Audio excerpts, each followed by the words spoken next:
A pleasant good afternoon, residents and citizens listening and viewing right here in St. Kitts and Nevis and further afield across the diaspora. Welcome to another press conference which is being hosted by the Prime Minister of St. Kitts and Nevis, Dr. the Honorable Timothy Harris. These press conferences are held regularly so that members of the media are given an opportunity to interact with the Prime Minister and members of his cabinet. I take this opportunity to acknowledge the members of the media who are here. Thank you so much for joining us this afternoon, as well as various officials coming from the Ministries of National Security, Health, Tourism, and others. I'd also like to use this opportunity to single out the members of Cabinet who are joining us today, and they are usually here to assist with answering questions. We have this afternoon the Honorable Vincent Byron, the Honorable Eugene Hamilton, the Honorable Wendy Phipps, the Honorable Akila Byron Nisbet, and the Honorable Lindsay Grant. This press conference is being carried live on Freedom FM, Sugar City FM, Vaughan Radio, Win FM, ZIZ Radio and Television, as well as various social media platforms, including the Facebook pages of ZIZ and SKNIS Media, that's the St. Kitts and Nevis Information Service. They are also carrying this press conference live on their YouTube channels. Dr. the Honorable Timothy Harris uses this platform to update the nation on matters of national importance, and at this time, allow us to welcome him. He will make his opening presentation, and then we'll open the floor for questions. I'm asking that media houses limit their questions to 2 questions per round. So when you get to the microphone, you'll be allowed to ask 2 questions, and then you will give someone else an opportunity. And at the end of the first round, if there are any other questions that have not been answered or you have follow-ups, you'll be allowed to do so. So I look forward to your usual cooperation, and I would like to welcome the Dr. the Honorable Timothy Harris. Mr. Prime Minister, allow us to stand while we welcome him.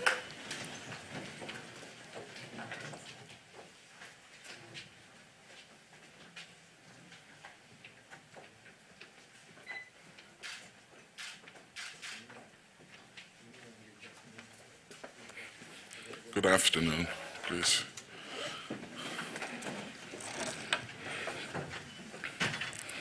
Let me thank Ms. Bryan for presiding over today's press conference organized by the Office of the Prime Minister, and to thank my cabinet colleague and recognize them, the Honorable Lindsay Grant, the Honorable Akila Byron Nisbet, the Honorable Wendy Phipps, the Honorable Eugene Hamilton, the Honorable Vincent Byron, the Honorable Eric Evelyn, and we have our ambassadors, His Excellency Ambassador Sidney Osborne, our Ambassador Plenipotentiary, Ambassador Van Samry, our Ambassador, His Excellency Michael Powell. We want to recognize the Deputy Financial Secretary and other senior functionaries of the government, including those from our law and enforcement agencies. We want to thank all our citizens and residents who are tuning to this press conference.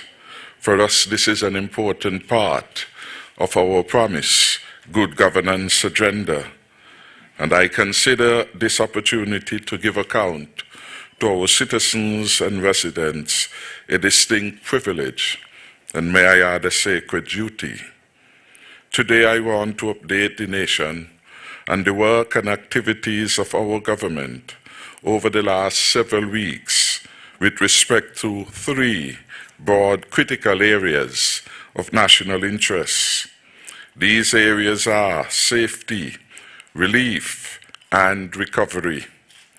Over the last 17 months, your Team Unity administration has focused its efforts on these areas in order to deliver the stronger, safer future we promise. We have been working hard to keep our citizens and residents safe from the dreaded COVID-19 virus. We have been provided much needed support and relief to those affected by the COVID-19 pandemic. We have been implementing initiatives that will facilitate our economic recovery. We believe that by focusing our efforts on these areas and more, we will ultimately deliver the best possible quality of life and indeed the stronger, safer future that we promise, even in the face of this pandemic, which has wreaked havoc across the world. Safety and security are fundamental to societal order, good governance, and democracy. In 2015, we came to office against the backdrop of the disappointing failure of the past administration to keep our people safe. Homicides had reached a record high of 35 in 2011. Since assuming office, we have reorganized our security forces, enhanced manpower. We devised and are implementing the first national security strategy, which arrived out of extensive consultation. We increased budgetary support to national security from 62.8 million in 2014 to a record high of 99 million in 2020, followed by $86.2 million in 2021. We created new programs like the Alternative Lifestyle Program, ALP, and the Explorers Club. We are seeking to redirect our youths from the path of crime. We are emphasizing rehabilitation and reform in our prisons and positive engagement with youths in society. Today we have the largest national group of young persons organizing constructive activities through the Explorers Club.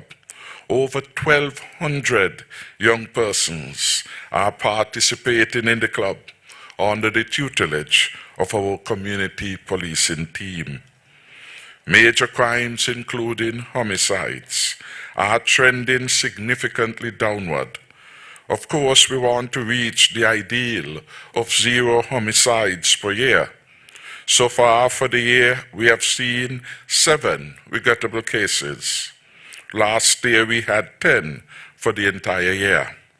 We will continue our unwavering efforts to keep our people safe. In my view, the loss of any life to crime is a collective tragedy.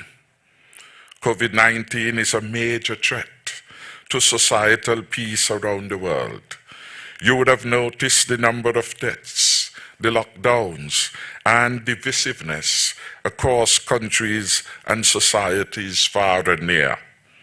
To effectively fight COVID-19, we need to work together for a broader public good, which is our collective safety and security. COVID-19 is now being considered an existential threat to human security. No one is safe until all are safe. Hence, we must fight together and present a united front. The most powerful tool in our arsenal is vaccination. Our vaccination scorecard is an excellent one. However, we must never become complacent, but continue to vaccinate until we get everyone vaccinated. Given the arrival of the Lambda variant and the prospect that other variants may have entered our federation, we can expect surges in cases from time to time. We will only be able to check and contain the virus by having more of our people, I dare say all of our people, vaccinated.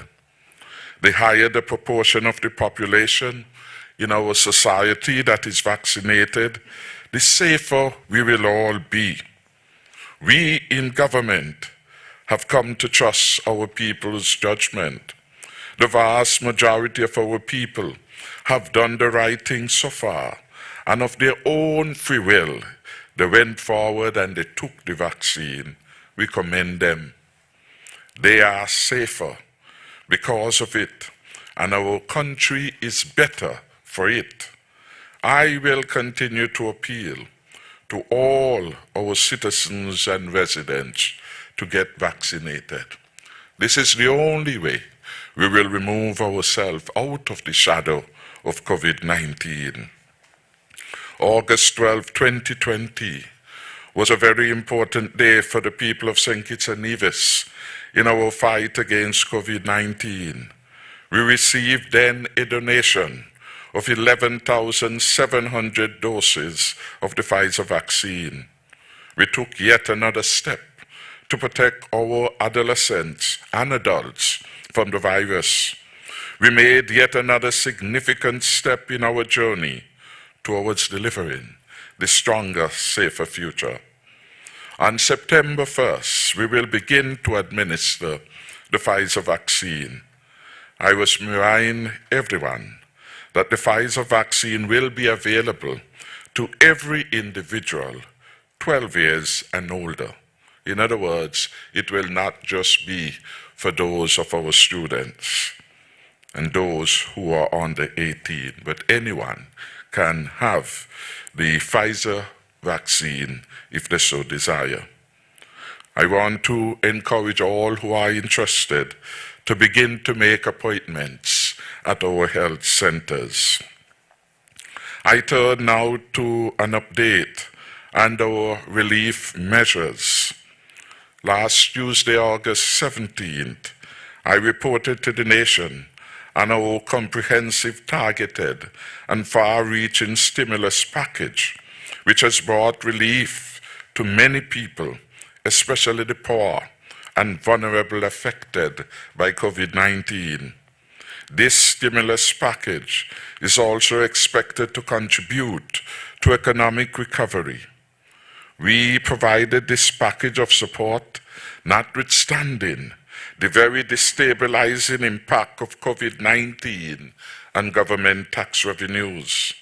We did this because we are committed to delivering the best quality of life to all our citizens and residents.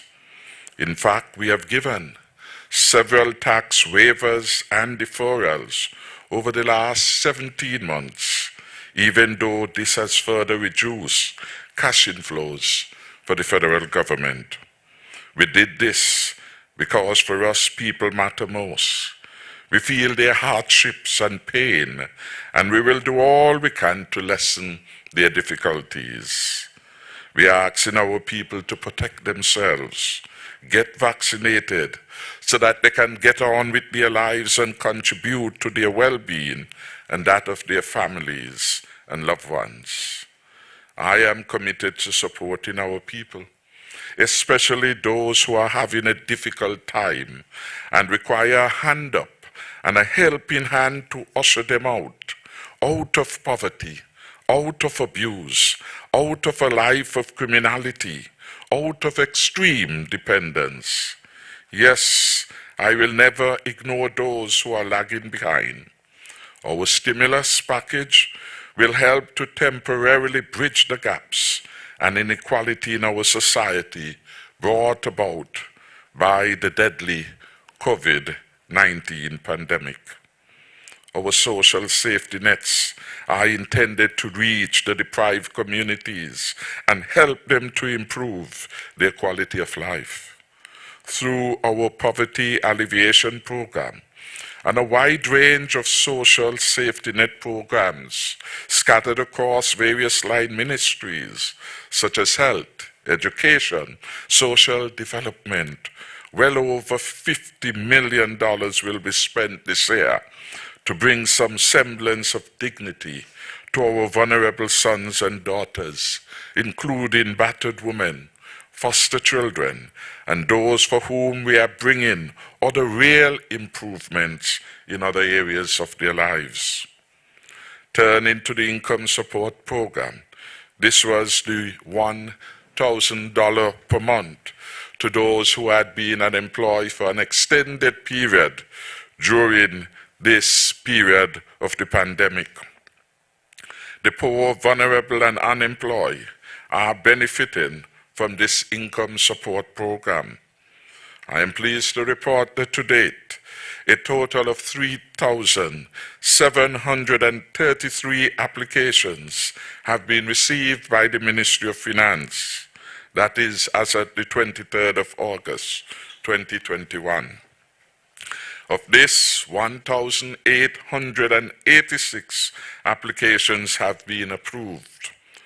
Claims will be processed daily until the cutoff of the 15th September 2021, when no further claims will be accepted. So what is in the system up to that time will be processed. After the 15th, we will not be receiving any new applications to any of the programs under the stimulus.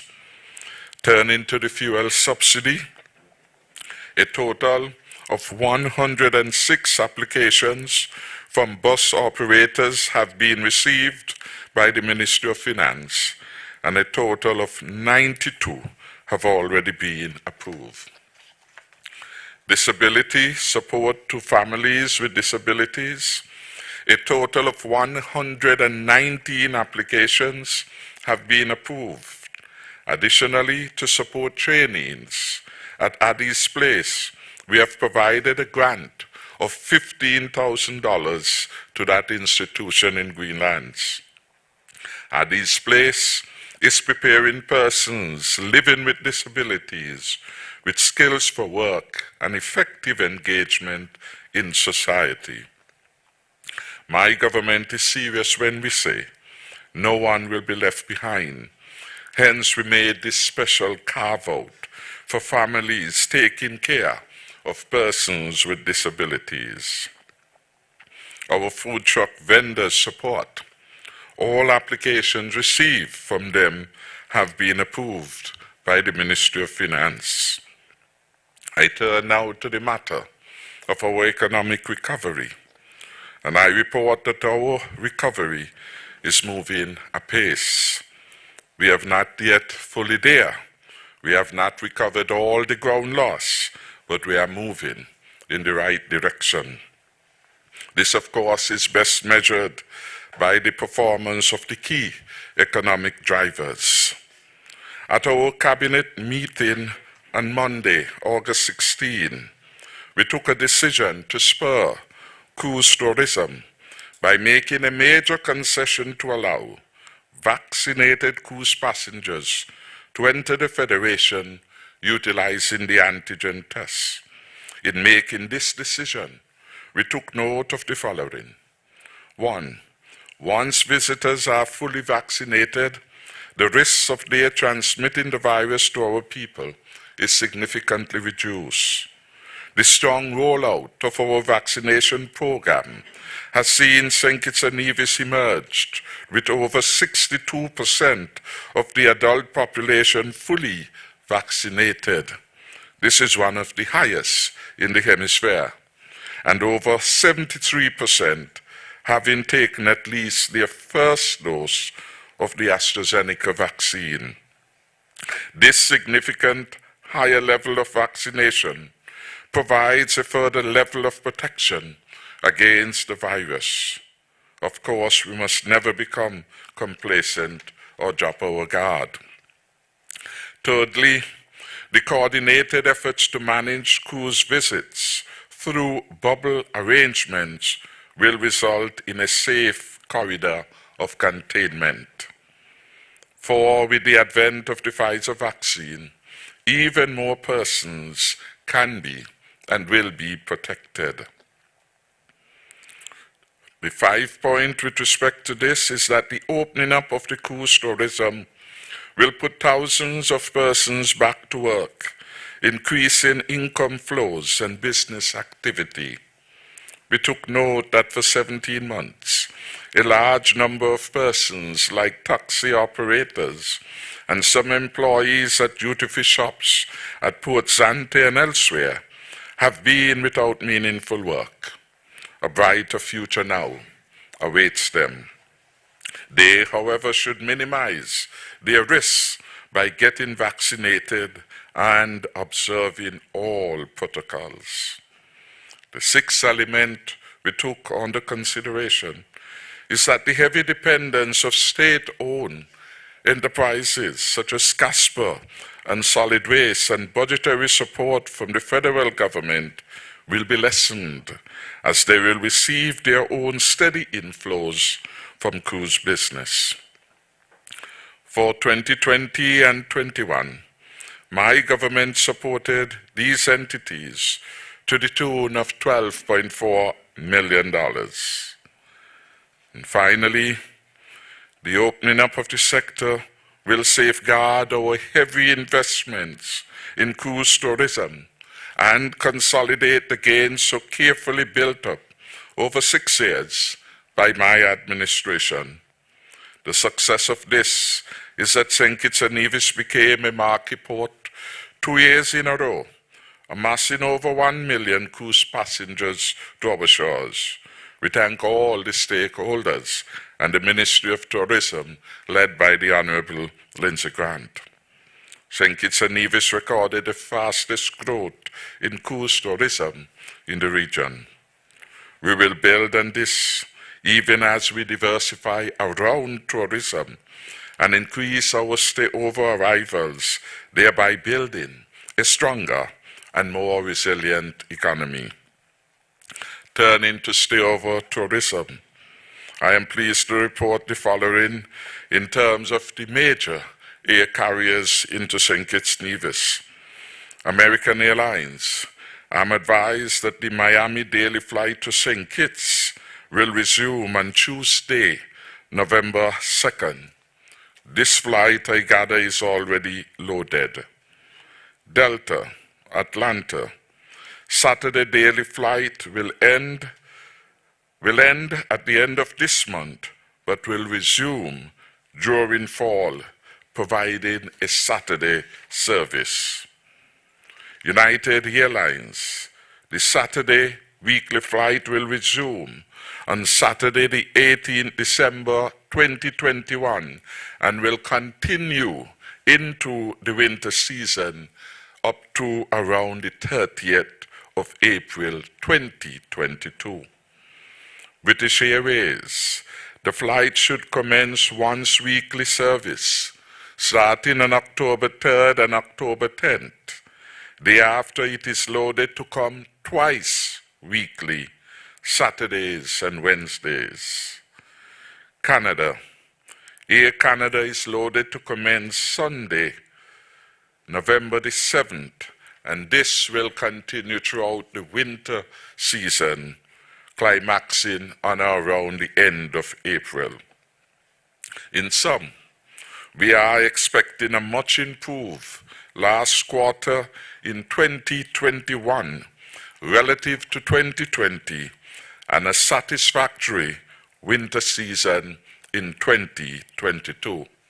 Of course, our tourism officials are at work to even expand and to consolidate further traffic into our country. A word on education tourism. Our offshore institutions of learning are making a significant impact on economic life of our country.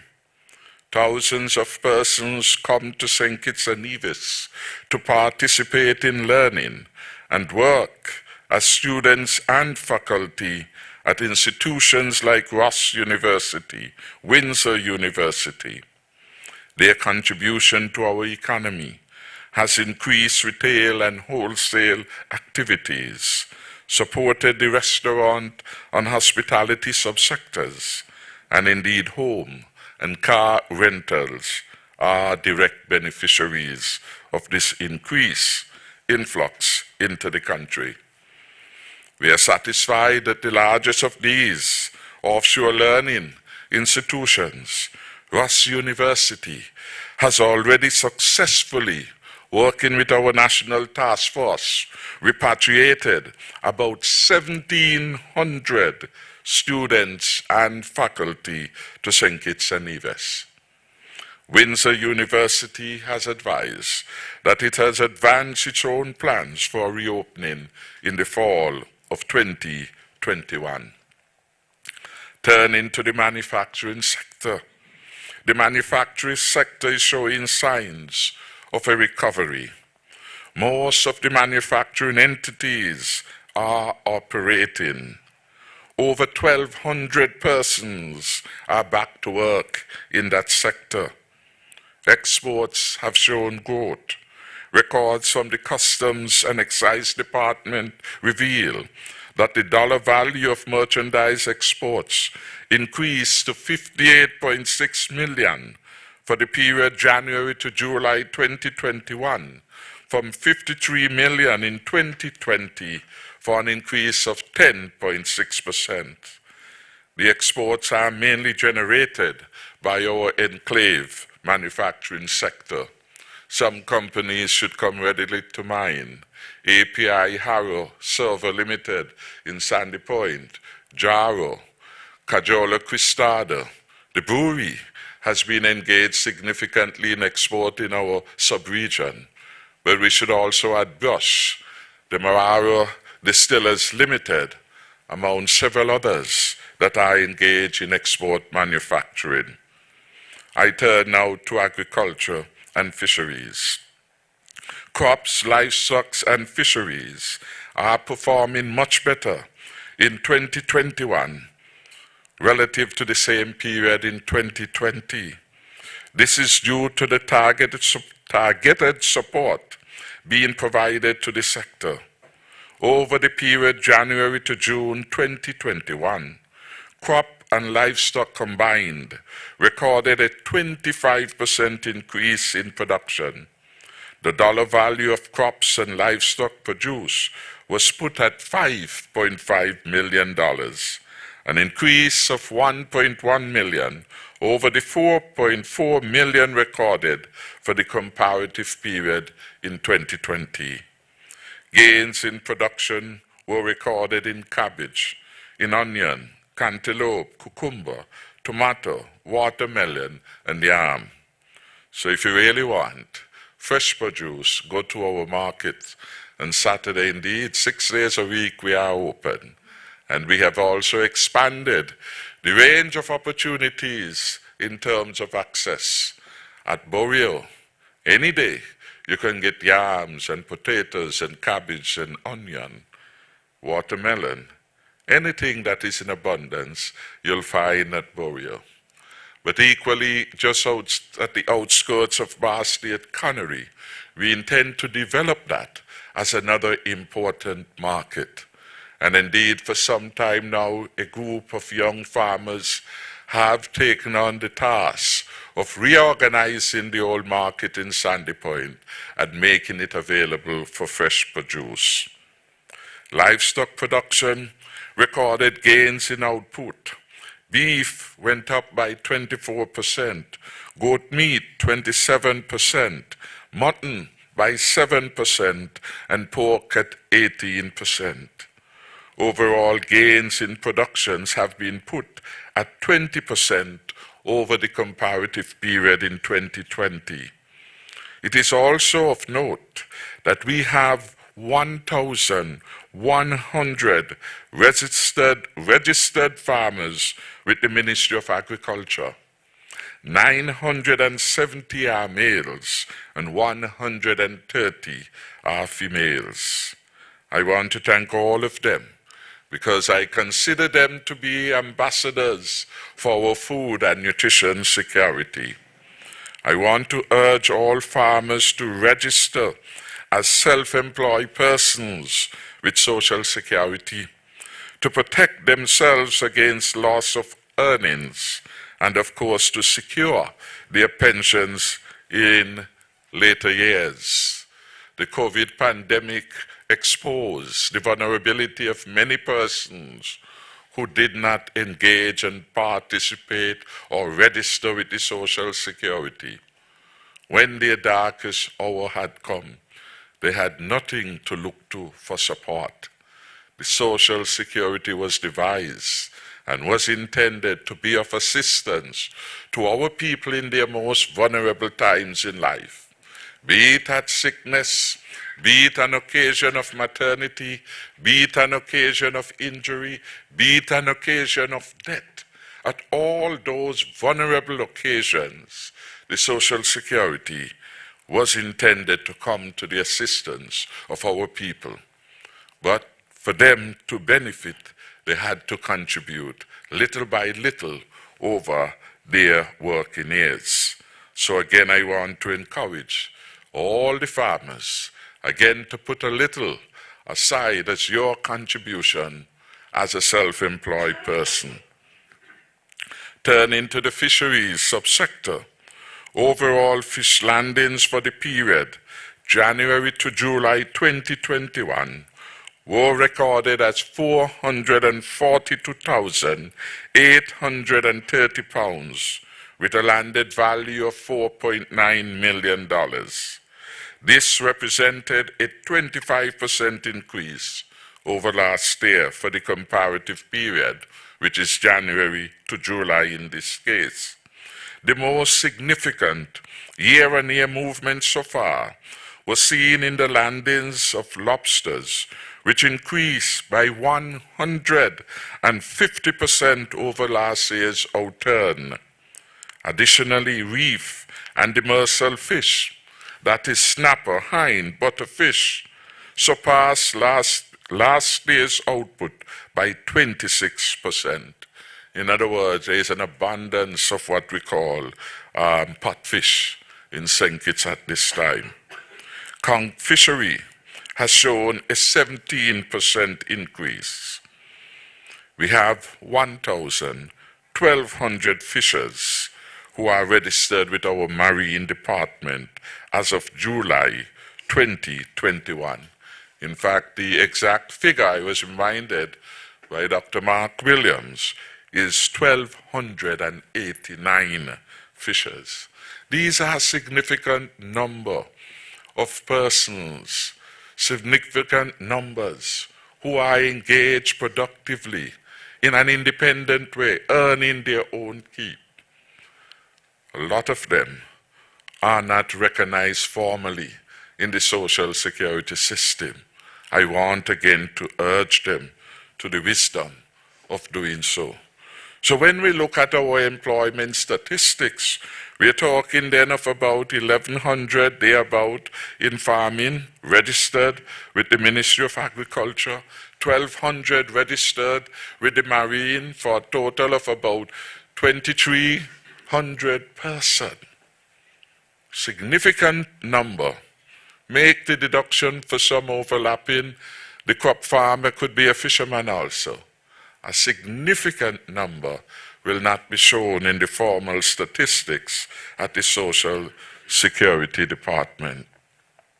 The significant improvements in our fisheries output and income, like with crop and livestock, these are the direct result of the government's efforts to build an inclusive society where everyone can do well.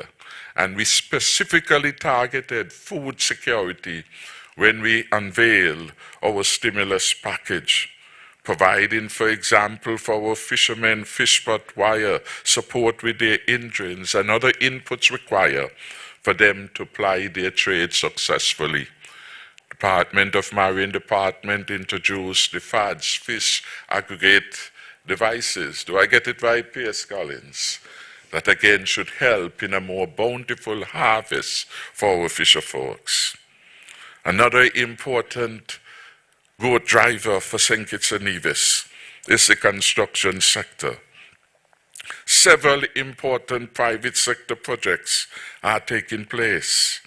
The Royal St. Kitts Hotel has started its third major project, Plaza 2, while simultaneously building its luxury villa projects.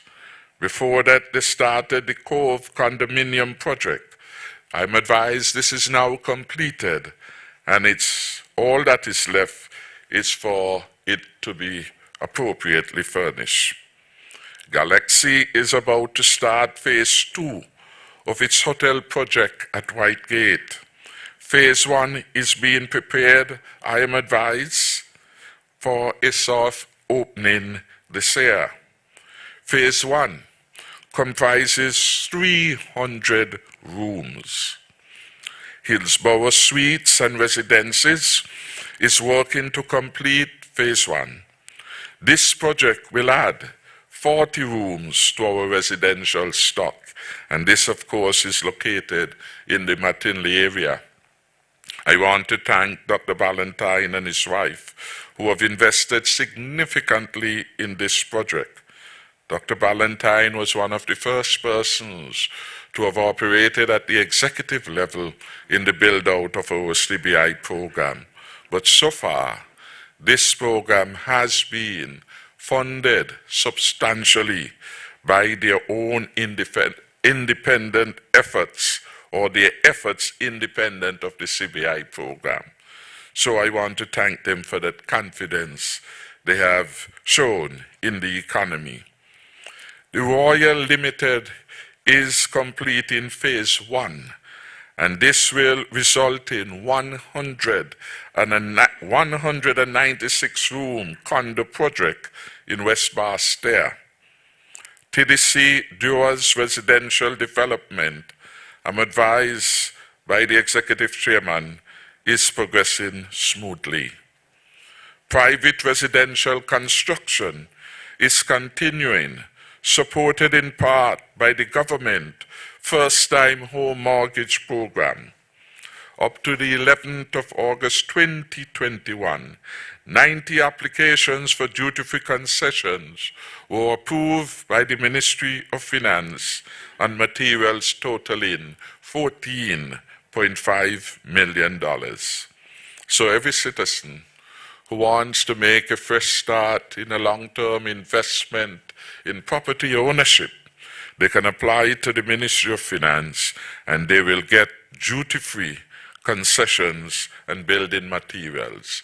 That tantamounts to a substantial saving in the cost of home ownership. The final growth driver for our country is our Cbi program. And our Cbi program was this week ranked #1 by Professional Wealth Management, the magazine published by the prestigious Financial Times. This, in my view, is a tribute to the high-quality performance by our employees and key stakeholders who work hard to maintain the platinum standards associated with our widely respected Citizenship by Investment program. The program has the most rigorous due diligence requirements, and it is the most efficient and innovative in the world. While the COVID-19 pandemic has affected the marketing modalities, the program is performing relatively well in accordance with our 2021 expectations. One of the innovations we have introduced is the alternative investment option, which provide an opportunity for the government and other private partners to come together and to work on some project of importance to the government, while at the same time a private party then can receive substantial rewards by participating to the Cbi program. And there are a number of projects that have been put to us. We have for long been talking about our prisons, which is critically important because 1840 should really have long lived, and we need to find a new place. The cost of building a modern prison is substantial, especially one that is targeting at rehabilitation and reform, so that when people leave the prison, they are ready again to re-engage in society. They are ready again to be loving fathers and loving sons and daughters. They are ready again to go to work the next day. So inside that prison, we have to have the various facilities that would accommodate that, workstations, teaching them new trades, counseling them and supporting them, providing for their own health care, so that we don't have the situations which exist now, where we may have a number of prisoners in the line waiting for health care at some of our health centers. We would want to have as much as could be done within. And so that facility, we have expended probably about $3 million so far to one of our local architects, Stacey Hobson, to do the design and redesign of that particular facility in keeping with our ability to finance it. Now that we are having interest in that as a result of the launch of the alternative investment option, we can say comfortably that certainly we will be starting this soonest. Once, of course, the project is evaluated by the committee established in the regulations. But it shows interesting thing, and it shows why independent observers, having looked at our program, evaluate it to be as being the most innovative one in the world. We continue to listen to the market. We continue to heed the advice of professional people who are advising us with respect to the Cbi program. We are aware of some of the challenges. We are aware of what happened before we came to office. And we have been working very hard to do the very best we can to make it genuinely the platinum brand that we want it to be. In closing, our government promised a stronger, safer future. And with God's help, we are determined to continue our progress in spite of the challenges of the pandemic. And what I have outlined sector by sector indicates that the government have moved in a very careful way to open up all sectors of St. Kitts and Nevis, all critical sectors, while at the same time being true to the mandate of the government to keep its people safe. We have outlined some of these initiatives before. You have heard me repeat some of them today. We believe in particular that working together, one people, one nation, that we can achieve quite a lot, notwithstanding the challenges that COVID-19 represents. The COVID-19 pandemic, of course, is not yet over. And every day, each of us must remember that, so that our behavior is circumspect and reflective of the reality that it only takes one. It only takes one person not to abide by the protocol, to behave irresponsibly, to gather crowds in ways that create super spreading for things to get out of control. The government, of course, is a caring government, but COVID-19 demands personal and individual responsibility. I want again to appeal to all of us, all of our adults, to do the best we can to protect ourselves. Together we can make it work, and together we can deliver the stronger and safer future for all the people in St. Kitts and Nevis. I would want to pause now and to allow the representatives of the media to pose any question that they may have at this moment in time. Let me also recognize our Minister of Education, the Honorable John L. Powell, who has also joined us. Good afternoon, Lashan Dixon, St. Kitts Nevis Observer. We have seen the unvaccinated face threats of restrictions and losing their jobs. What safeguarding will your government offer to those who choose to remain unvaccinated as it relates to keeping their jobs, being able to source jobs, and being able to fully participate and not left behind as a citizen of St. Kitts and Nevis? Secondly, you spoke about offshore schooling. But is the government looking into the growing trend of students, overseas students, studying online and circumventing the need to come on island for school, and considering the financial implications this could have on the country's economy?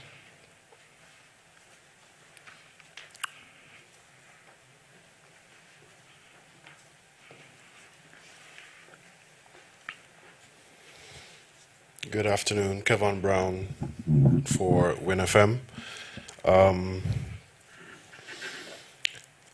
Concerning the electronic vaccination cards that was announced recently, has the Ministry of Health discussed or arranged for such cards to be accepted by other territories, regionally and internationally?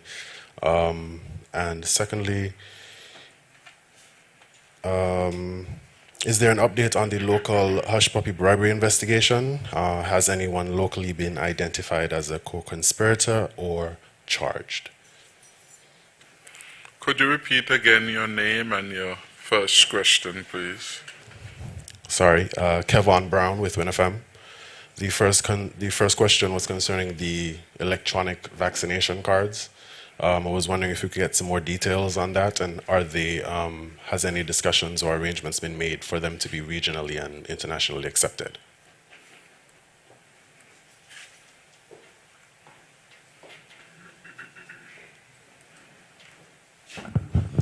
Jason Davis, Zeta Broadcasting Corporation.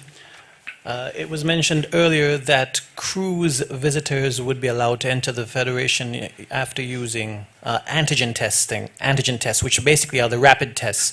They've never been used before here. Why are they being used now? And secondly, for Minister Grant, could we get an update on cruise tourism out of Florida? I know there was a kerfuffle concerning a court case with the governor there, and that impacted us. So what's happening there?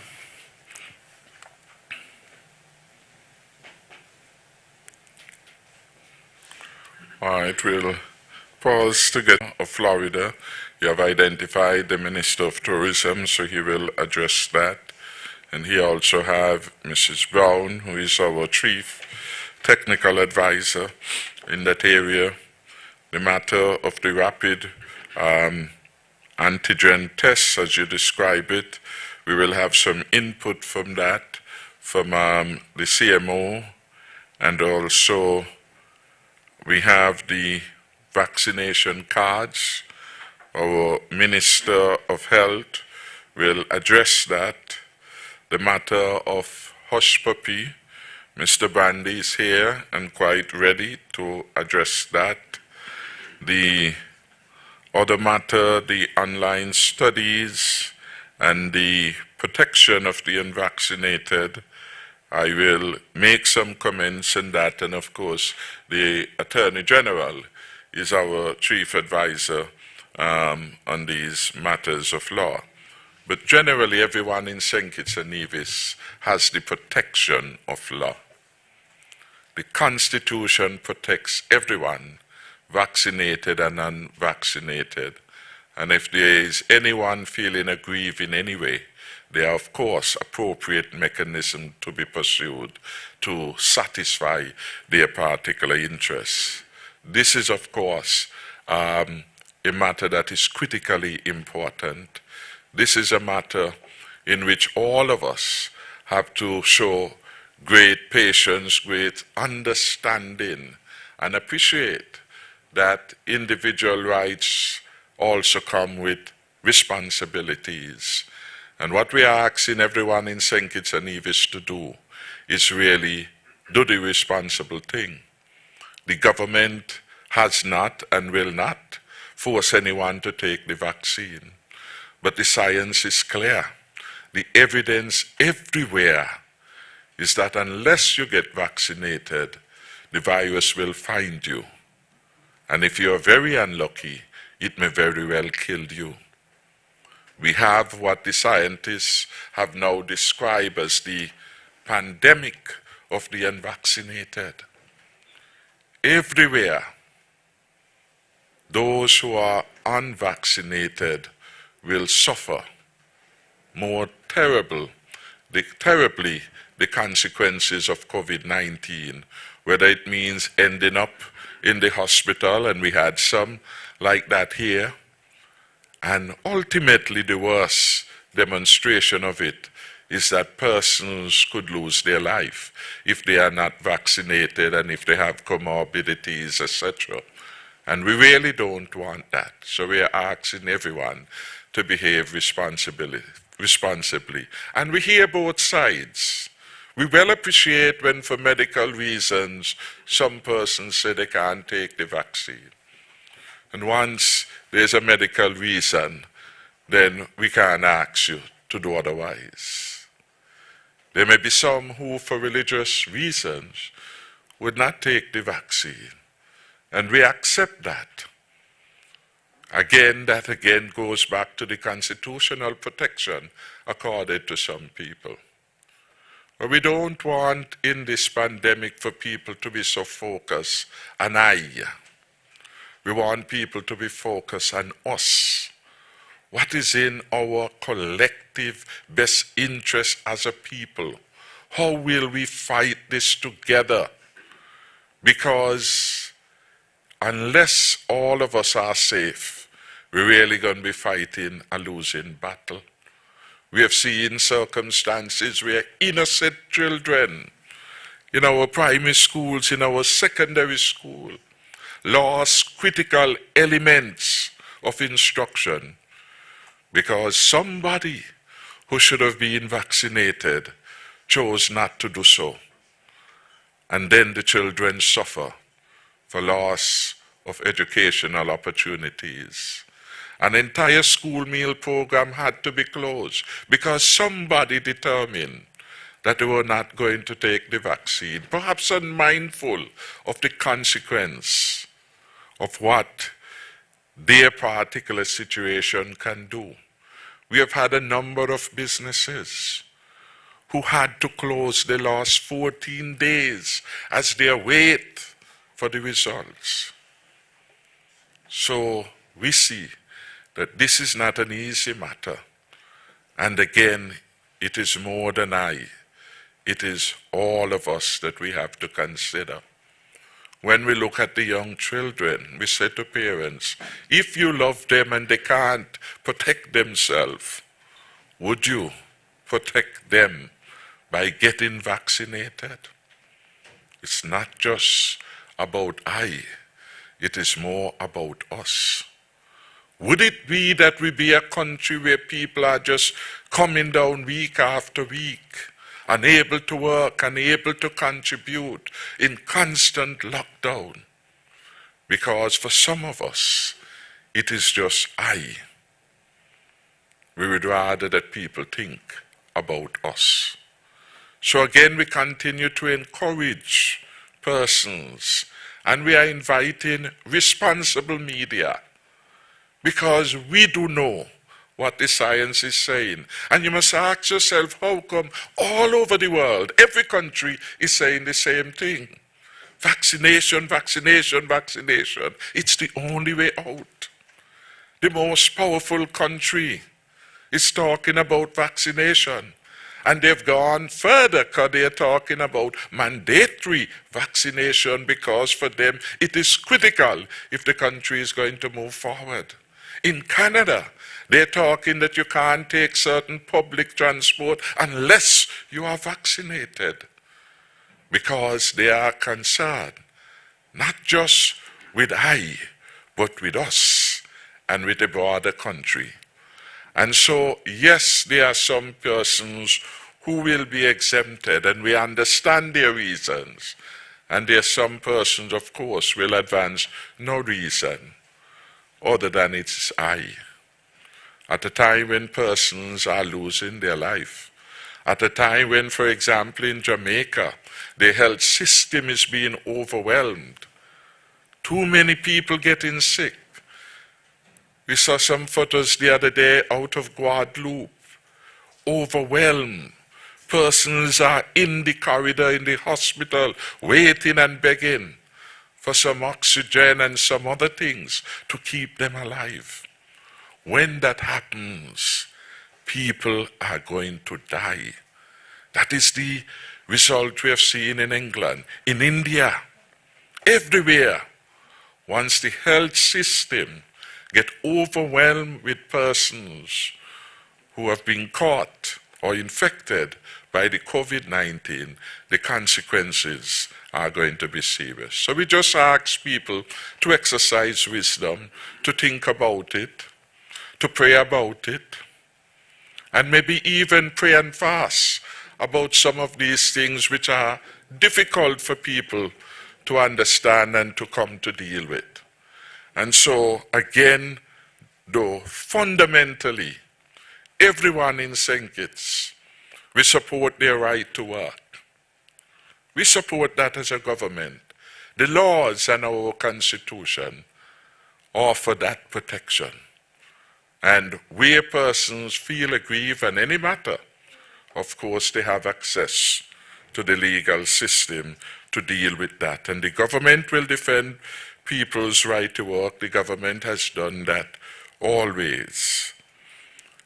The matter of the online studies, I think there was the proposition put that we are having online and less people are likely to come. The online education platform is working both ways. Many persons here, right here, are using online to pursue educational opportunities, and that has the beneficial effects.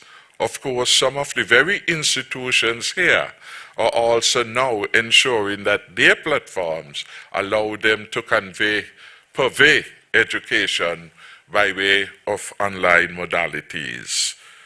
But generally, I think it is accepted, not just for children, that there really is no substitute for in-classroom purveying of education.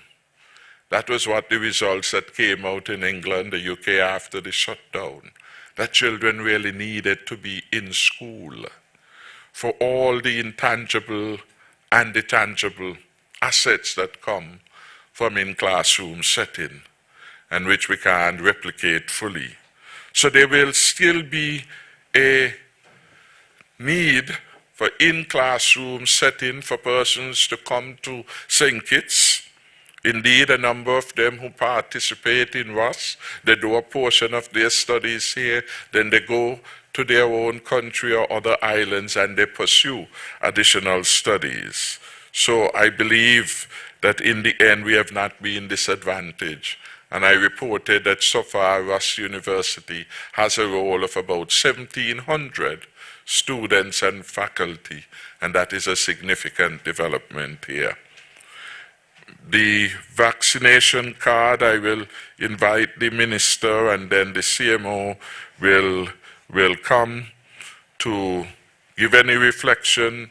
And then we have the Attorney General who will want to come. He also leads in terms of the Mitigation Council and a lot of these matters in terms of our approach to vaccination, etc., which so far has been highly public, highly educational, and inviting and encouraging people to see their own self-interest and the national interest in getting vaccinated.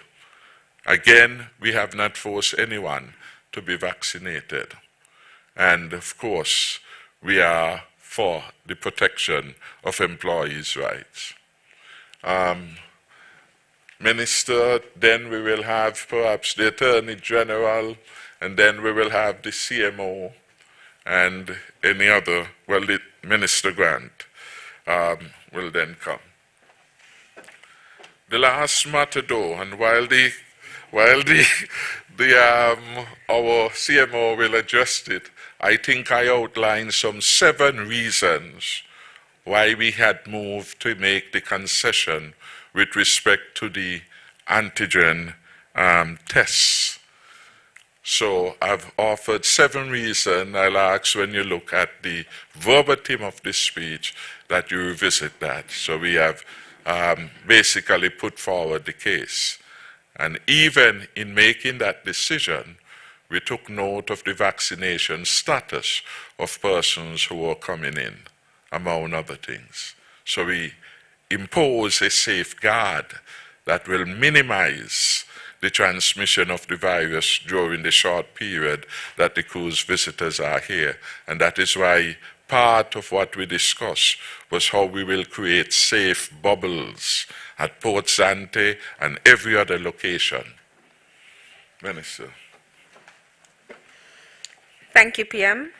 In terms of the vaccination, the digital vaccination card, well, let me just start by saying each country develops their own way of recording vaccination status.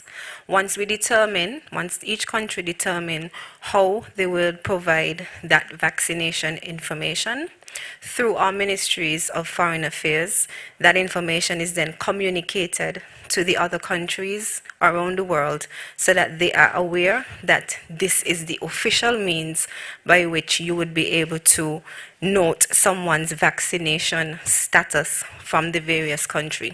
The same thing is being done here in St. Kitts and Nevis. So the information would simply be passed to the Ministry of Foreign Affairs, who then disseminates it to the various countries, indicating what our vaccination record status cards, be it digital or otherwise, will be. While I am here, however, I just wanted to clarify or to just indicate to persons the process by which we are distributing or rather providing you with the digital vaccination card. That is, persons can present themselves with a photo ID, and if you already have your vaccination card, that vaccination card as well, to the Innovation Hub located at the National ICT Center. Once you get there, your ID and your vaccination card will be cross-checked with our database. Once the information is correct, you will then be provided with the URL and a unique ID number. Once you log on to the URL, you will then provide your first name, last name, date of birth, and the unique ID that you will be provided with. Once all of those 4 categories match, you will then be able to retrieve your digital card. Your digital card looks similar to the actual physical card. The difference is that it includes a QR code. That QR code can then be scanned just to verify that indeed you are vaccinated. This is so that persons who have the idea that they can replicate the cards even if they are not vaccinated and they may need to use it, that would give us that added security that unless that QR code matches back to our record, then you can't be able to pose as if you are vaccinated. So I hope that answers your question.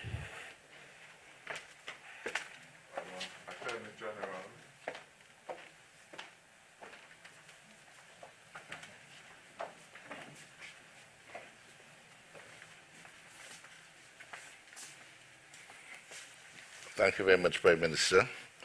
And I just want to reinforce the very cogent points you have made relative to the status of the unvaccinated, that they not be left behind in our country.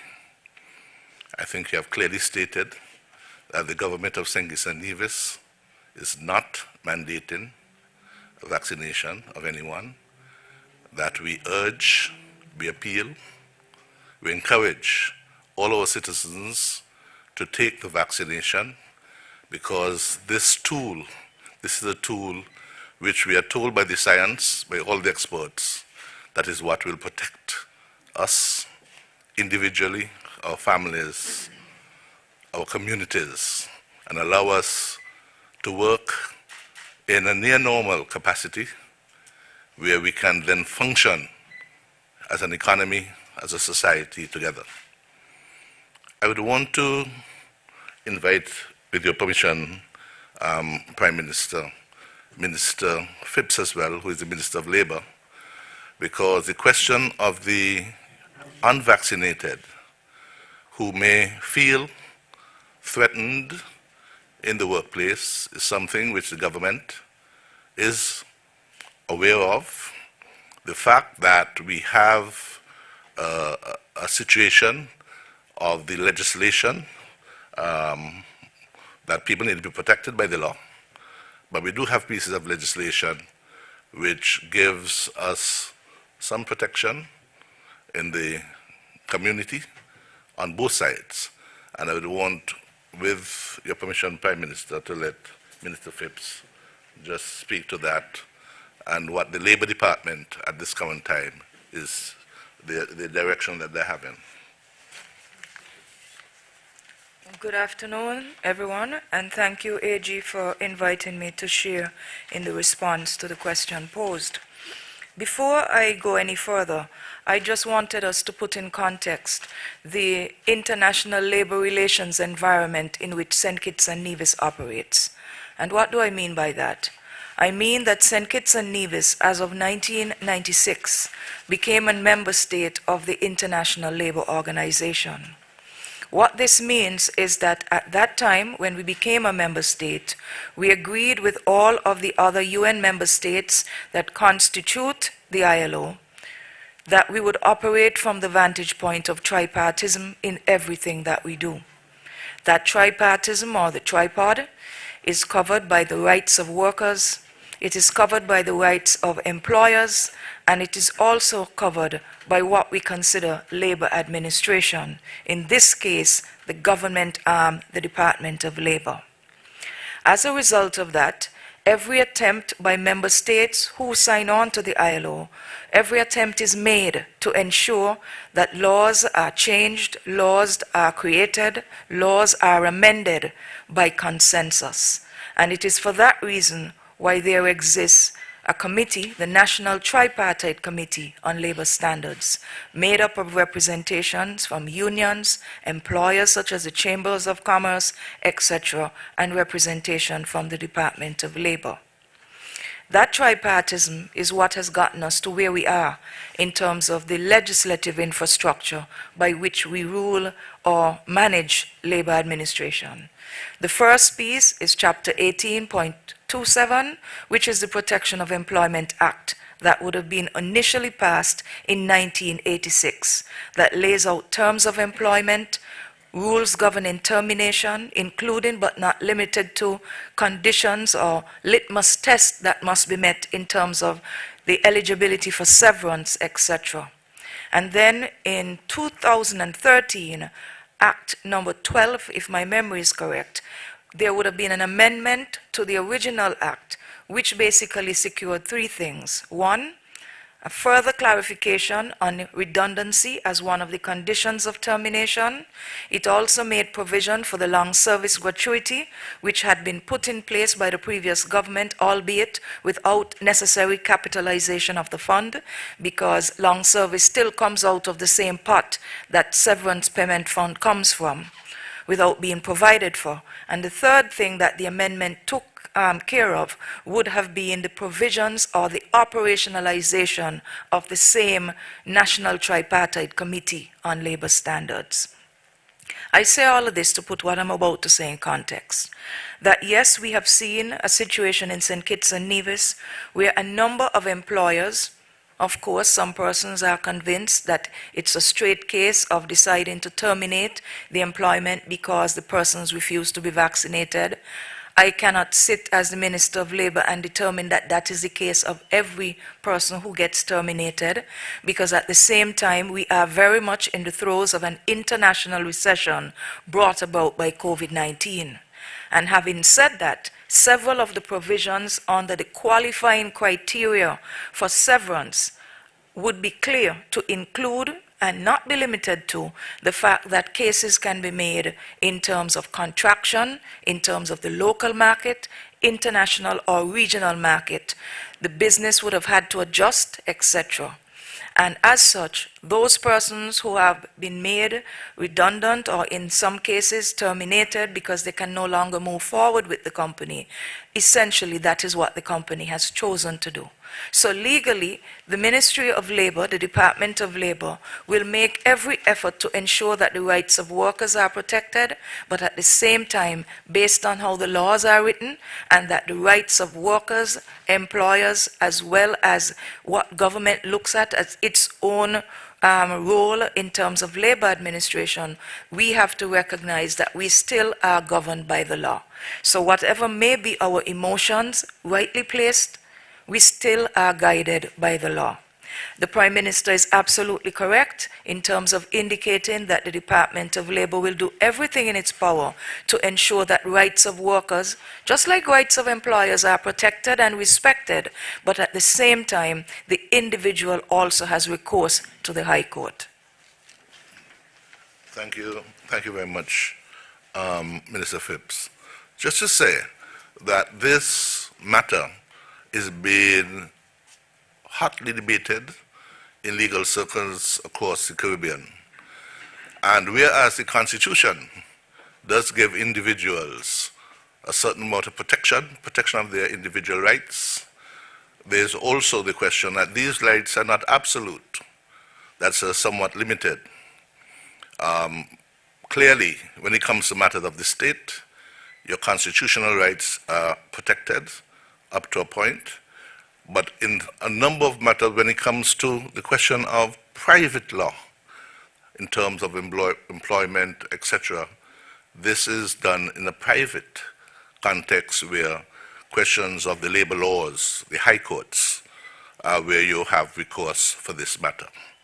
And as the Minister said, this is a question where tripartism in our country, where the employer would have a right to provide a safe working environment for themselves, their workers, their customers, but at the same time, workers also have individual rights that they can also approach a court with. So that we believe the unvaccinated, everything should be done in a soft law approach to find ways in which unvaccinated may be asked to do other types of duties where they do not come into contact with the general public, where they're asked to do maybe work from home in the first instance. I think employers have every right to request that their employees get vaccinated. They give them time, they encourage them to do so, and they find other means how to deal with these. So there is a balance involved here, but we would do everything in our power to ensure that all our citizens get the due process of law, that there's a certain level of protection in whatever they do. Mr. Prime Minister. Thank you very much. I'll now invite Minister Grant.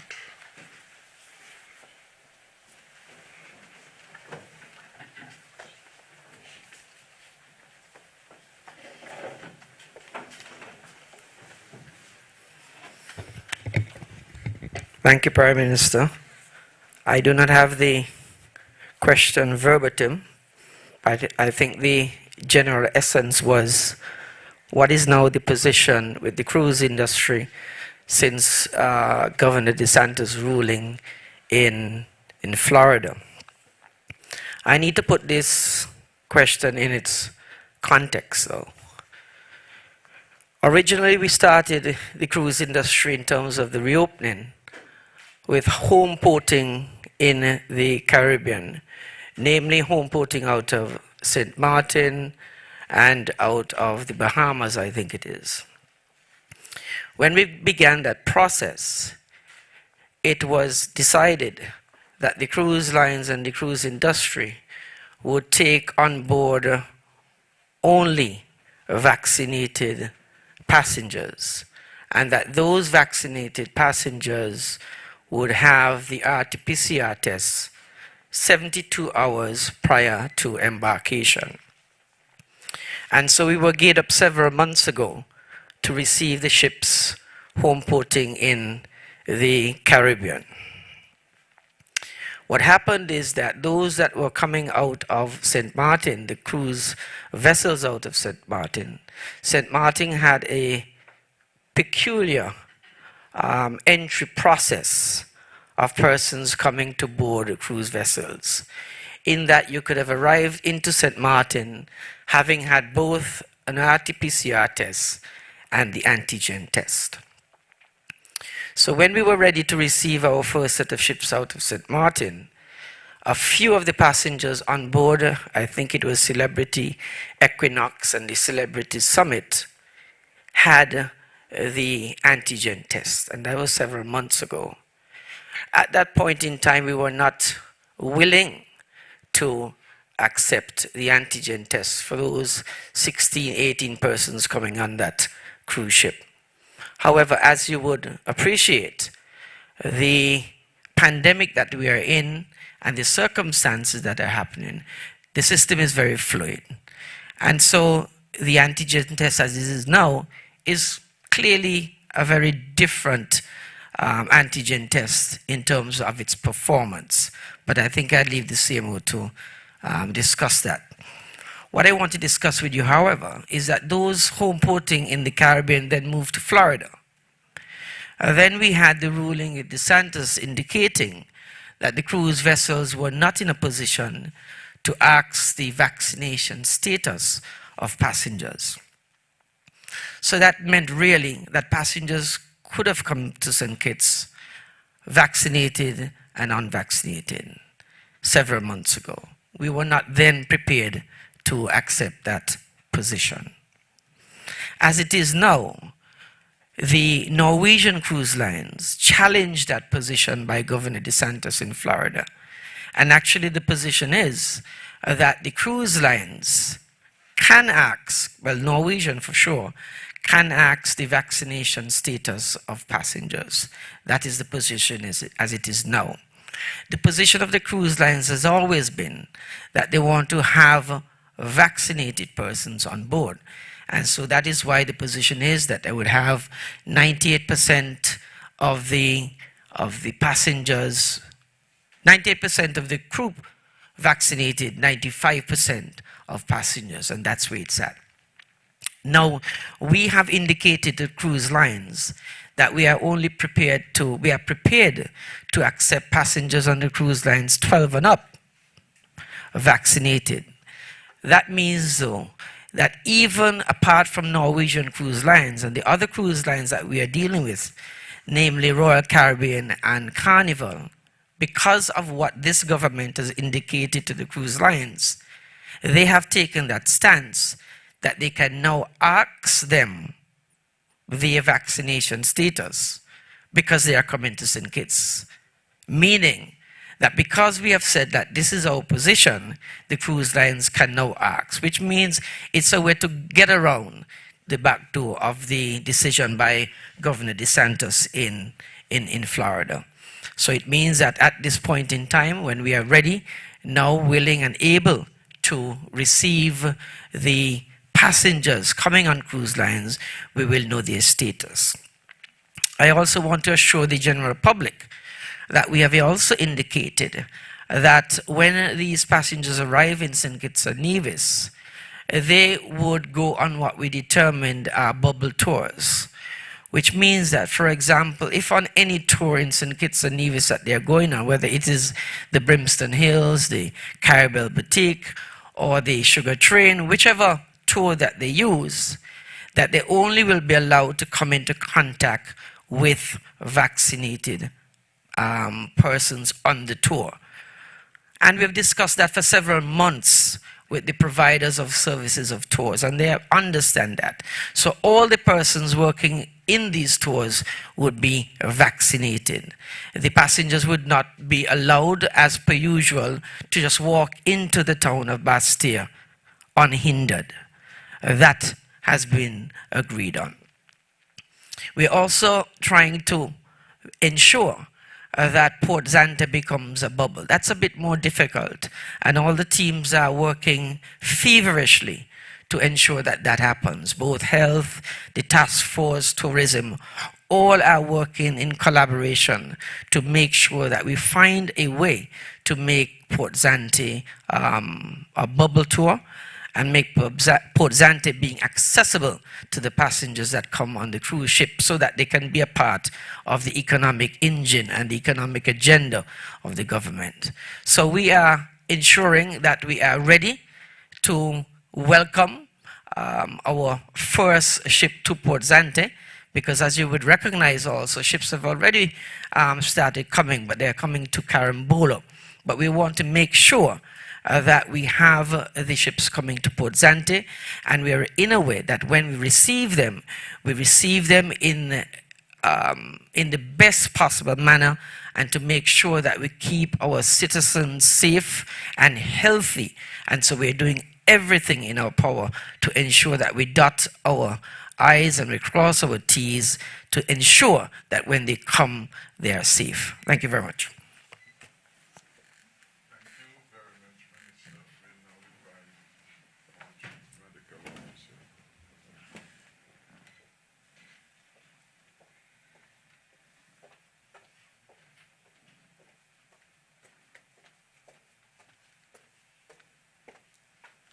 Good afternoon, everyone. I think the previous speakers would have shared quite a bit regarding the antigen test, the whole issue of the antigen test. But what I would say is that we need to remember that the inbound cruise passenger is different from the stayover passenger who would come in via air. They are only on island for less than 1 day, and as you heard earlier, they would only be participating in bubble tours, whereby they will be interacting with locals who are fully vaccinated, and so the risk is much reduced.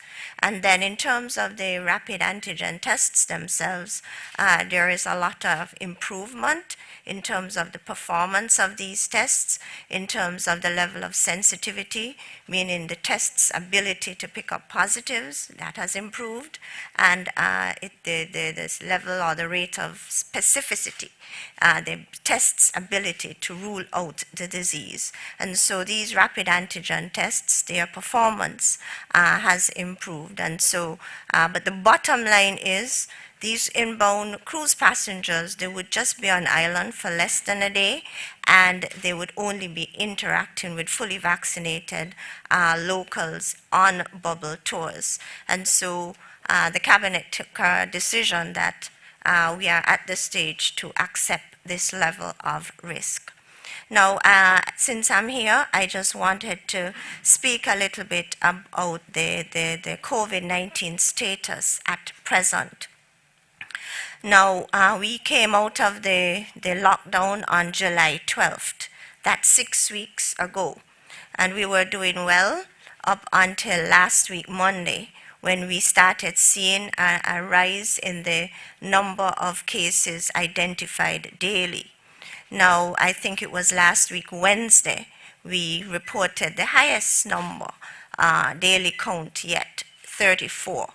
And that has maintained. We have continued reporting high numbers on a daily basis.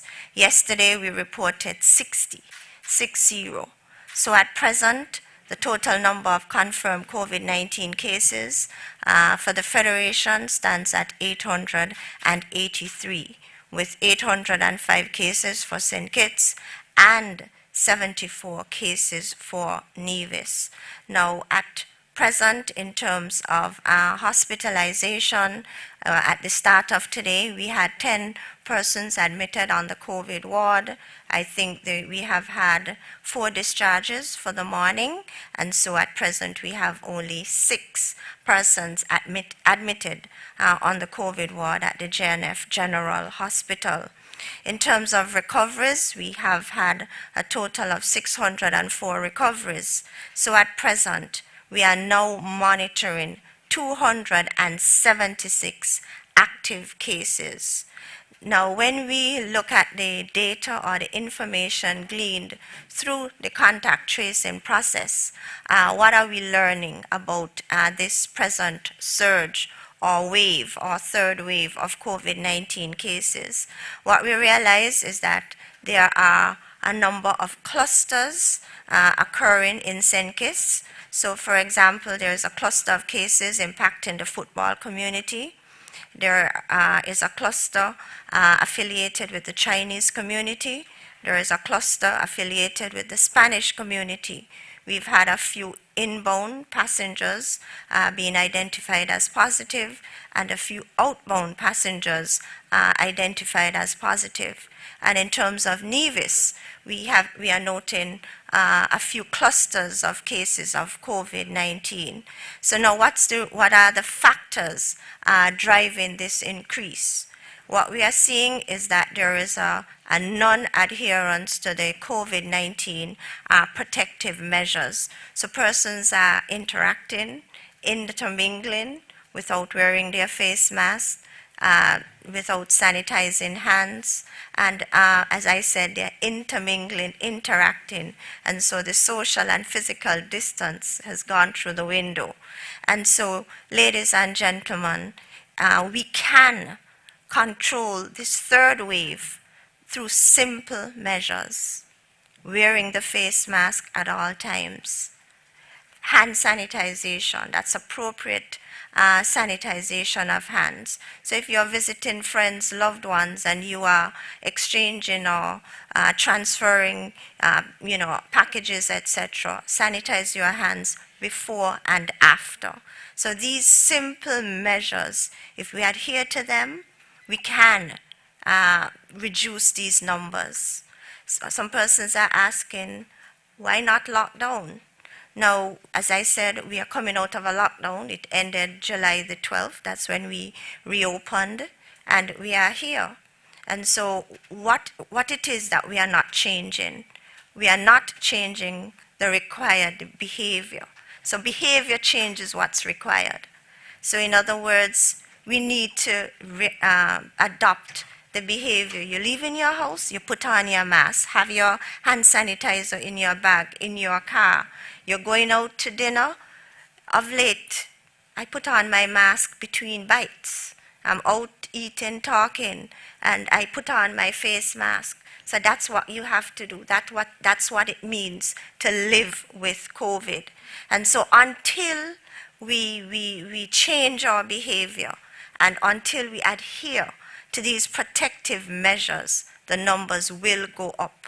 And so lockdown isn't the answer. The answer is for each and every one of us, you, and I, making that concerted effort to change how we operate, and operate knowing that the virus is now out there, and that each day we go out, we have to protect ourselves from the virus. How do we do that? I'll repeat: wearing your face mask, sanitizing your hands. I have sanitization solution in my car. I have liquid soap. I have water. I wash my hands when I go in my car. It's like a face basin in my car. So that is what it means to live with COVID. So in terms of the Ministry of Health, in terms of the way forward, we will continue the active surveillance, trying to identify all the positive cases. We will continue testing, and all those cases we identify, we place in isolation. Their contacts, we interview, we place in quarantine, and we test. The way forward depends a great deal on the wholesale adoption of the COVID-19 protective measures and behavior, and of course COVID-19 vaccination. So the Ministry of Health, we continue our vaccination program, and so the AstraZeneca Oxford vaccine is still available, and so we are asking those who would have received their first dose, make sure to come out for your second dose before this batch expires at the end of this month. And we still have a few doses remaining for those who want to come on board and accept their first dose of the AstraZeneca Oxford vaccine. I also want to use this opportunity to share with you, the general public, this is breaking news. The USA FDA just granted full approval to the Pfizer-BioNTech vaccine. So the Pfizer-BioNTech vaccine has stepped up. It's no longer under an emergency use listing authorization. It has now received full approval. So it's no longer experimental. It's a fully approved COVID-19 vaccine. And so, ladies and gentlemen, it's with pleasure that I say to you that this vaccine can or will you will be able to access this vaccine right here in the Federation starting September the 1st. Now, in terms of strengthening our COVID-19 response, the Ministry of Health, as I said before, we continue the robust contact tracing process, and that exercise has been strengthened. More resources were required, and these resources have been provided to the contact tracing team on St. Kitts and on Nevis. In terms of testing, because the numbers are increasing, we've had to expand that team in terms of adding additional human resource, and we've added 2 additional mobile units on St. Kitts. So we now have 4 mobile units in terms of strengthening our testing team. Now, with respect to the laboratory capacity, right now we have 2 labs providing the service of COVID-19 testing, and we are working assiduously to bring 2 additional labs on board, inclusive of the JNF General lab. We continue utilizing the government-assigned isolation quarantine sites. In terms of the active cases, as I said, we are monitoring 276 active cases. Now, our aim is for these persons who have been diagnosed with COVID to recuperate and not deteriorate and end up in the hospital. And to this end, we have a team of case managers who monitor these individuals on a daily basis. So they call them once, twice, 3 times a day, just to make sure they are fine, they are well. And if any of them are deteriorating, we call the ambulance, we get them to the hospital, they are stabilized and tested, evaluated, care is provided, and they are sent back home. And recently, well, just today, we are now adding 3 more retired nurses to the team of case managers. So we will now have 7 nurses in St. Kitts, and I think 2 nurses in Nevis monitoring the active cases, and then also training of all staff members. And so this just provides you a summary of the COVID-19 status on the ground and how we are strengthening our response. Thank you.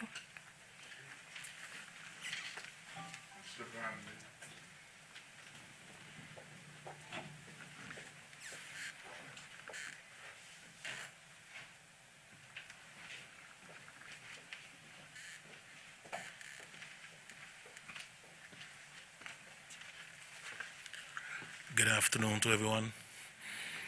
At this time, I want to report on the status of the investigation with the hush puppy matter. I am pleased to say the investigation is progressing smoothly with the assistance of our U.S. counterpart. To date, no one has been arrested. Thus, I am unable to name any suspect at this time. Thank you. Thank you very much. Are there any further questions?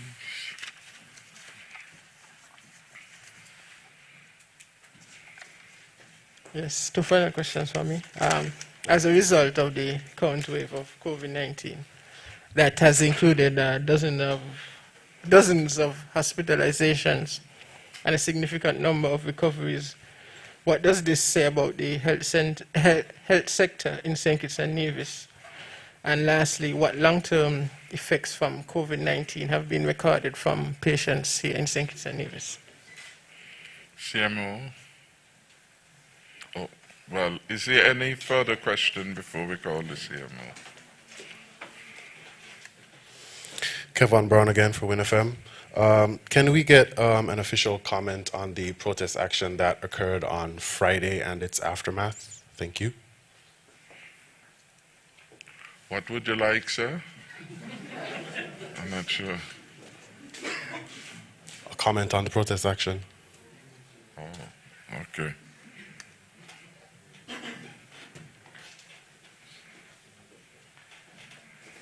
Jason Davis, once again from ZIZ.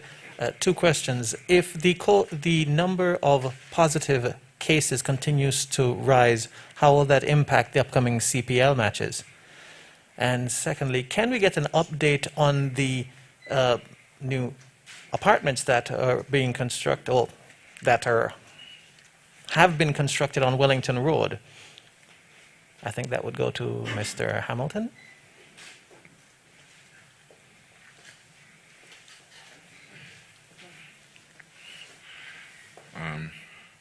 Thanks. We will now invite our Chief Medical Officer, and she will address those issues that have been posed of concern to the health sector. And then we have the Minister Hamilton will address the issue of the apartments at Wellington Road.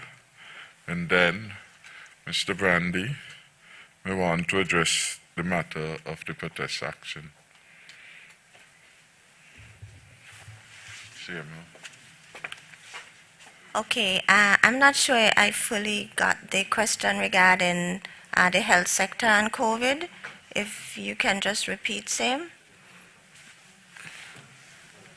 With this significant amount of recoveries we've had from hospitalizations and COVID patients in general, well, what does it say about the health sector in St. Kitts and Nevis? And what are the long-term effects reported by COVID patients in St. Kitts and Nevis? Okay. I'll start with the last question in terms of the long-term effects. We've just had our second, and we are now going through our third wave. It's a bit early in terms of getting that bit of data in terms of long COVID. Long COVID is the term they're using to describe the prolonged symptoms being experienced by COVID-19 survivors. And yes, some are talking about extreme tiredness and fatigue, but it's a bit early yet, but we are capturing this data, so probably at the next press conference I could provide you more information regarding the local experience in terms of long COVID. Now, we've only had 3 COVID-19 related deaths. All of our cases have recovered. What does that say about the health sector? I think we have been responsive in terms of picking up the COVID-19 cases early, and our model of having a team of COVID-19 case managers who monitor our cases on a daily basis, and as soon as you start complaining of any red flag symptoms, the ambulance is sent for you, you are sent to the hospital, we evaluate you, we treat you, stabilize you, send you home, and those who require hospitalization, they're admitted on the ward and treated. And I think this model is working well for us. In other words, we are using preventive care. We are preventing the cases from developing complications. We are stabilizing them early before they reach the point of no return. And so this model is working well for us. And I think I can also say that our people too, I think they have come on board in terms of boosting their own immune system. A lot of persons are doing that. Just 2 days ago, I interacted with a COVID case. She is actually on today's day 12 since she's been diagnosed. And, you know, I called her and I said, but I don't like how you sound. You sound very chesty and a bit short of breath. But she said, Dr. Laws, I am sounding much better now. And can I tell you what I'm using? My father tells me that I need to have this concoction 3 times a day. So I said, what's in this concoction? And then she said, it's turmeric, it's ginger, and it's garlic. So I said, tell him that he needs to give you for 3 more days so that we don't really have to send the ambulance for you. So she was taking the local concoction along with her supplements, which was vitamin C, D, and zinc. So Yes, our health sector, we've responded well to this outbreak, and our people have responded well, and they've listened to the information that we would have shared in terms of preparing oneself and boosting one's own immune system, such that if you're impacted by the disease, you can fight it off. There's a question about if the cases increase and CPL. I could just comment briefly. In terms of CPL, the CPL cohort, they have come in and they are in a bubble, and this bubble will be maintained throughout the CPL games until they depart. And so the CPL cohort members will not be interacting with the general public. Minister, if I'm right, you could correct me. And in terms of the spectators, fully vaccinated spectators, and if their child, if their dependent is with them and the individual is a child unvaccinated, that child is also allowed. And so we think that, and also I must add, it's 50% capacity in the stadium. And so these measures would, there would be minimal risk in terms of this adding to what's happening on the ground. Thank you. Minister Hamilton.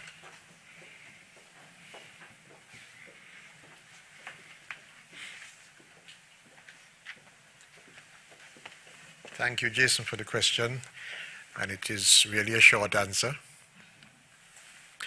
The Wellington Road housing project, all of the hurdles that we may have had, we have surmounted by the 4th day of August, the day before we held Parliament. And it was decided that we will distribute those homes on the 27th, which is Friday coming. But on Saturday, when I met with the team doing the entire work, the planning, we recognized that there were some issues that came up.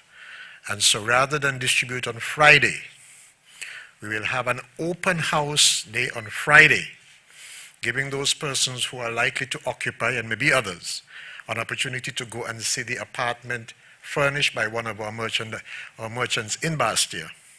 You get an opportunity to see what it will be like, and then we'll do the distribution early in September. I have 2 dates, the 7th or the 14th, but the 7th is my birthday, so maybe I'll choose the 14th. That's a short answer.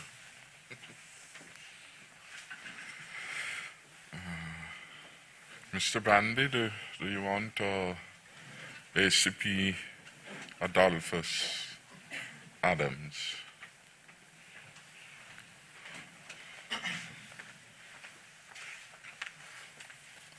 Good afternoon, and thank you, Mr. Prime Minister. Firstly, my name is Adolph Adams, Assistant Commissioner of Police with responsibilities for operations. I would like to thank the law-abiding citizens and condemn those lawbreakers who are intent on breaking the law. I must make it abundantly clear that the Royal St. Christopher and Nevis Police Force, we are not against freedom of speech, we are not against freedom to assemble, we are not against freedom of expression, and we also are not against peaceful protesting. But what we are saying, if you wish to do so, you must do it within the confines of the law. And at this time, we must adhere to all the COVID-19 protocols. We also want to say, don't just show up on Friday to engage in lawlessness. Otherwise, the police force will take all necessary actions to ensure the safety and security of our federation. We had an illegal procession in Bastia on Friday, and up to this date, no permission was sought from the Commissioner of Police to have such match. The law gives you the rights to apply. The law also said that you must outline what you intend to do, where you intend to march, how many persons, and you must indicate a route where you intend to do whatever you want to do. Reason being is because the law prohibits you from farming or marching in certain areas, and the Commissioner of Police must be made aware of all the necessary information before he can grant you permission. One of the reasons why I would say we would not allow any illegal marches or possession in the Federation, one is because marches or possessions do not always remain peaceful. Sometimes you start out peaceful and you end up endangering others. Two, people may hide behind, have their own different agendas. It could be political. We know person was saying that the march was about the vaccination. But when you saw the placards that were being displayed, we can say that there was some level of politics being engaged in these protests. Illegal marches can cause property damage or structural damage to businesses, and so we would want to, not allow those things to happen within our federation. We also are saying illegal marches in the night are prohibited. We have seen the march on Friday going down to the wee hours of Friday evening, and these things are prohibited by the law. Reason why these are not allowed are because persons can hide behind the cover of darkness and engage in any type of activities. All right? We have officers who are out there on the ground, and we will do all in our power to ensure that our safety, the safety of the general public, is maintained at all times. As a result of the illegal march or protest on Friday, 3 persons were arrested and charges were brought against them. That is my update on the protest that took place on Friday. Thank you. Thank you very much, ACP Adams. I think we have exhausted. Is there any further input? If not, we want to say thank you to all our friends of the media who have come to help in the dissemination of information regarding development in our country. We thank you for coming forward and for the constructive role you play. I want to thank all cabinet colleagues, high officials of the government who have come out and have made themselves available to be able to respond to some matters specific to their particular domain, and therefore added value to this national press conference. I want, of course, to thank our security forces and to let them know that our country holds them up in prayers, because they are doing a very difficult job at a very difficult period of time, and they are doing it for love of country. So all who are engaged in law enforcement, we commend you and thank you for your service to the country. And of course, the safety and security of our country must never be compromised. So again, we stand with you, and all law-abiding persons stand with you in executing your work in accordance with the law and the Constitution. May God continue to bless the people of St. Kitts and Nevis, and may He also protect us. Thank you again, one and all, for participation. God bless us. Thank you.